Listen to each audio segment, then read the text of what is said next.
আসসালামু আলাইকুম রহমতুল্লাহ। সুপ্রিয় শিক্ষার্থীবৃন্দ, মেকানিক্যাল ইঞ্জিনিয়ারিং চ্যানেলের পক্ষ থেকে তোমাদের সকলকে জানাচ্ছি আন্তরিক শুভেচ্ছা। এই ভিডিওটা তৈরি করছি ষষ্ঠ শ্রেণীর শিক্ষার্থীদের জন্য। 2025 সালের ষষ্ঠ শ্রেণীর বিজ্ঞান বইয়ের প্রথম অধ্যায় বৈজ্ঞানিক প্রক্রিয়া ও পরিমাপ এর 9 নম্বর পর্বে আজকে আমরা দেখব 9 পৃষ্ঠার কাজের সমাধান। শিক্ষার্থীরা, এই ভিডিওটির ডিসক্রিপশনে প্রত্যেকটি ক্লাসের প্লেলিস্টের লিঙ্ক দেওয়া আছে, সেখান থেকে তোমাদের যার যে বিষয়ের ভিডিও দরকার খুব সহজেই তোমরা দেখে নিতে পারবে। 9 পৃষ্ঠা যে কাজটি রয়েছে দেখো, প্রথমে একটি ডাক্তারি থার্মোমিটার নাও। এবার এর সাহায্যে কীভাবে তাপমাত্রা নির্ণয় করতে হয় তা বুঝে নাও।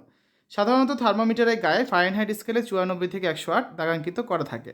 কোনো কোনো থার্মোমিটার আবার একই সাথে সেলসিয়াস স্কেলে 35 থেকে 42 দাগাঙ্কিত করা থাকে। এবার লক্ষ্য করে দেখবে থার্মোমিটারের ভিতরে একটি পারদ স্তম্ভ দেখা যাচ্ছে। এটি তাপমাত্রা বৃদ্ধির সাথে সাথে স্কেলের উচ্চতর মানের দিকে এগোতে থাকে। এবার তুমি থার্মোমিটারটিকে হাতের নিচ বা তোমার জিহ্বার নিচে রেখে দিলে 1 মিনিট পর দেখতে পাবে পারদ স্তম্ভের উচ্চতার কোনো পার্থক্য হয়েছে কিনা। এ থেকে তুমি তোমার শরীরে তাপমাত্রা পরিমাপ করতে পারবে। ঠিক আছে, তো আসো পাঠ্য বইয়ের পৃষ্ঠা 9 তাপমাত্রা পরিমাপ, এই কাজটা এখন আমরা করব। আমরা জানি ডাক্তারি থার্মোমিটার সাধারণত 94 ডিগ্রি ফারেনহাইট থেকে 108 ডিগ্রি ফারেনহাইট পর্যন্ত স্কেলে দাগাঙ্কিত থাকে। এটি মানুষের শরীরে তাপমাত্রা নির্ণয়ে ব্যবহার করা হয়। থার্মোমিটার দিয়ে তাপমাত্রা মাপার পদ্ধতি: 1.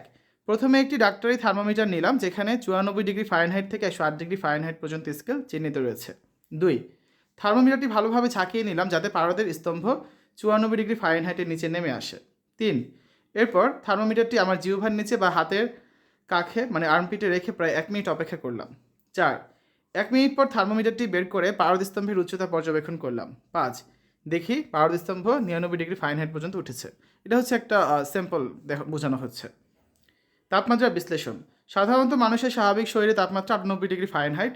আমার ক্ষেত্রে থার্মোমিটারের তাপমাত্রা 99 ডিগ্রি ফারেনহাইট দেখিয়েছে, অর্থাৎ আমার শরীরের তাপমাত্রা স্বাভাবিকের তুলনায় 1 ডিগ্রি ফারেনহাইট বেশি। এর মানে আমার শরীরের তাপমাত্রা স্বাভাবিকের তুলনায় কিছুটা বৃদ্ধি পেয়েছে, যা হালকা জ্বরের লক্ষণ হতে পারে। এভাবেই ডাক্তারি থার্মোমিটারের সাহায্যে আমার শরীরের তাপমাত্রা নির্ণয় করলাম। এটি শরীরের তাপমাত্রা পরিমাপের একটি সহজ ও নির্ভরযোগ্য পদ্ধতি। তো এই হচ্ছে আজকে আলোচনা। আগামী ক্লাসে আমরা আরেকটি পৃষ্ঠার কাজ নিয়ে আলোচনা করব। শিক্ষার্থীরা, এতক্ষণ তোমরা দেখেছো ষষ্ঠ শ্রেণীর বিজ্ঞান বইয়ের প্রথম অধ্যায় বৈজ্ঞানিক প্রক্রিয়া ও পরিমাপ এর পৃষ্ঠা 9 কাজের সমাধান। আশা করি এই ভিডিওটি তোমাদের কাছে ভালো লেগেছে। আমাদের চ্যানেলের অন্যান্য ভিডিওগুলো দেখার আমন্ত্রণ জানিয়ে আজ এখানে বিদায় নিচ্ছি। আল্লাহ হাফেজ।